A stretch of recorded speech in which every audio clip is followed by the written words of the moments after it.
எந்தன் மனம் பார்க்க சொல்வதெல்லாம் கேட்க கிடைத்த ஒரு உயிர் துணை நீயே. என் சீருக்கில் பாதி என் துயரில் பாதி பகிர்ந்து நீ அருந்துகிறாயே. எல்லாமே பொய்யென நீ மட்டும் மெய்யென என் அச்சம் யாவையும் கொன்றாயே.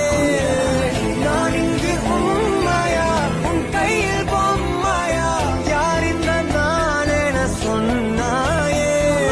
செவ்வானம் நானே நீ அவன் திகையே எந்த நண்பியே நண்பியே.